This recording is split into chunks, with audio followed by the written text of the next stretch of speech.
11, 12, 13, 14, 15, 16, 17, 18, 19, 20, 21, 22, 23. എത്ര? 22,837. എനിക്ക് അവസാനമായിട്ട് പറയാനുള്ളത്, ഈ 4 നോട്ടിൽ അല്ലെങ്കിൽ 3 നോട്ടിൽ തീരേണ്ട കേസ് 22,800-ഉം 1000 അപേക്ഷ ഫീസ് മാക്കി തന്ന ഈ ഒരു സർക്കാർ നന്ദി പറഞ്ഞുകൊണ്ട് ഞാൻ പൈസ കൊടുക്കുകയാണ്. എന്നെ പോലെ 3.5 കോടി ജനങ്ങൾ ഇവിടെ ഉണ്ട്. ഞാൻ ഇതൊരു രാഷ്ട്രീയപരമായിട്ട് ഒരിക്കലും കാണരുത്. ഇത് എല്ലാ പാർട്ടിക്കാർക്കും വരേണ്ട ചാർജാണ്. എന്നെ പോലെയുള്ള 3.5 കോടി ജനങ്ങളുടെ ഉത്തരവാദിത്തം ഏറ്റെടുക്കേണ്ട മുഖ്യമന്ത്രി സാർ, അങ്ങേക്ക് വേണ്ടി തന്നെയാണ് ഈ പറയുന്നത്. ഇതുപോലെ എത്ര ആളുകൾ 940 പഞ്ചായത്ത് കേരളത്തിലുണ്ട്, മുനിസിപ്പാലിറ്റി ഉണ്ട്, കോർപ്പറേഷൻ ഉണ്ട്. ഇതുപോലുള്ള ഈ പഞ്ചായത്തിലും കോർപ്പറേഷനിലും ആളുകൾ അങ്ങേ അല്ലെങ്കിൽ അങ്ങയുടെ പാർട്ടിയെ ശപിച്ചുകൊണ്ടാണ് ഇറങ്ങിപ്പോട്. എന്നെ പോലെ ഞാൻ അടങ്ങുന്ന നിങ്ങളുടെ വോട്ടർമാർ. ഓക്കെ,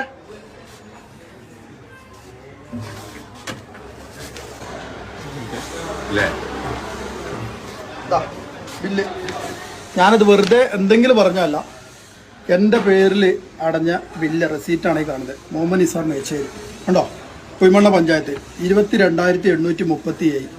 ഈ ഒരു എമൗണ്ട് എനിക്ക് 1,565 രൂപ മാത്രമേ വരുള്ളായിരുന്നു. എന്തുകൊണ്ട്?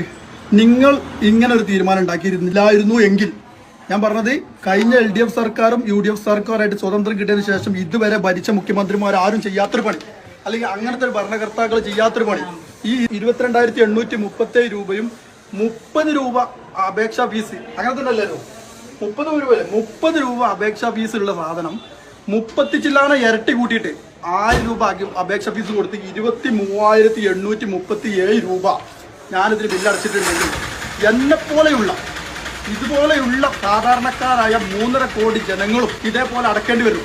ഇത് ഒരു ഒറ്റപ്പെട്ട സംഭവമായിട്ടാണ്, ഇതൊരു പ്രതിഷേധമായിട്ട് സംഭവിക്കാത്തത്. കാരണം ഇന്ന് ഞാനിതിൻ്റെ ഇരയാണെങ്കിൽ നാളെ ഞാനിതിന് ഇരയല്ല. കാരണം നാളെ വരുന്ന മറ്റൊരാളാണ്, അവരും പറഞ്ഞ് അങ്ങനെ പോവാം. അങ്ങനെ ഇതുപോലെ ഇത്രയും അധികം കൂട്ടിയ ഒരു ചാർജ് ഇപ്പം അല്ലെങ്കിൽ തന്നെ നിങ്ങൾ മനസ്സിലാക്കണം. ഒരു വീട് എടുക്കണമെങ്കിൽ എത്ര ടാക്സ്, എത്ര കാര്യങ്ങൾ കൊടുത്തിട്ടാണ് നമ്മൾ ഓരോരോ വീടുകൾ കയറ്റുന്നത്. ഇത്രയും കഷ്ടപ്പെട്ട് ഒരു വീട് വെക്കുക എന്ന് പറയുമ്പോൾ നമ്മളെ ഗവൺമെൻറ് എന്തെങ്കിലും സബ്സിഡി എന്തെങ്കിലും തരും, അതില്ല.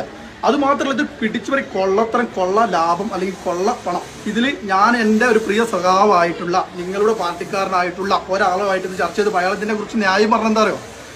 ഇത് ഞങ്ങളെ കേരള ഗവൺമെന്റിനുള്ളതല്ല, പഞ്ചായത്തിലുള്ള ആർക്കില്ലതായിക്കോട്ടെ. ആരെടുത്ത പൈസ കൊണ്ടത്? സാധാരണക്കാരായ ജനങ്ങൾക്ക് കുത്തിപ്പിടിച്ചിട്ട് ഒരാൾ ഒരു മാസം പണിയെടുക്കുന്ന പൈസ കൊടുത്തിട്ടാണ് ഈ ഒരു പൈസ ഫുൾ ഇവിടെ അടക്കുന്നത്.